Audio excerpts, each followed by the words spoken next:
the first Mercury retrograde, I have to tell you, yes, there will be a lot of hiccups.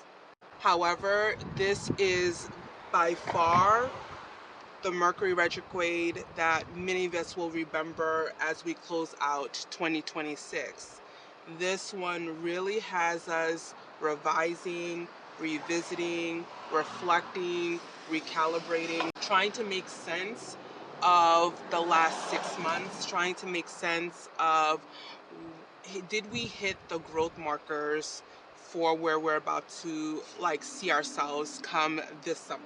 So if you want to maximize this energy, right? Because Mercury being in Pisces is a fall, okay? We call it a fall. They don't really generally like to have conversations like that all the time, okay? But they will tolerate each other for as long as they can. And even in the fog, there's still some sort of direction. This is not a retrograde where you are trying to make anything happen, okay?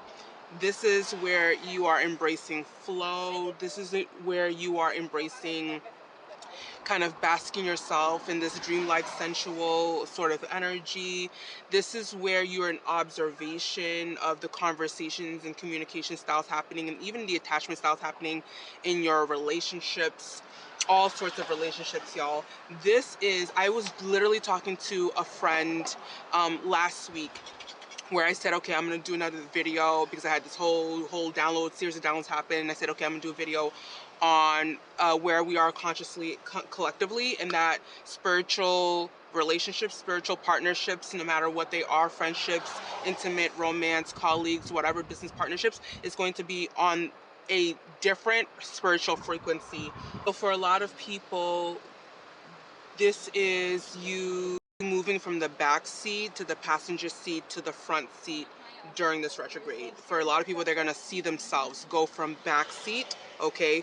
There's going to be a week or so where one of those weeks are going to be a back seat, okay? Then people are going to move towards the passenger seat, and then eventually you're going to move to the front seat, the driver's seat, where letting go of emotional, psychological, spiritual baggage is going to be so fruitful for the transformative year you have ahead, okay? If you've never analyzed Mercury and Pisces energy, this is really a good time to just do a click, a dive deep, to kind of get a sense of how to utilize this energy, how to help it benefit your life. Also, I gotta say this, go look where Mercury is in your natal chart, go look at where Pisces is in your natal chart, and you should definitely look at the house where it's highlighted, because remember, it's what is happening, when it's happening, and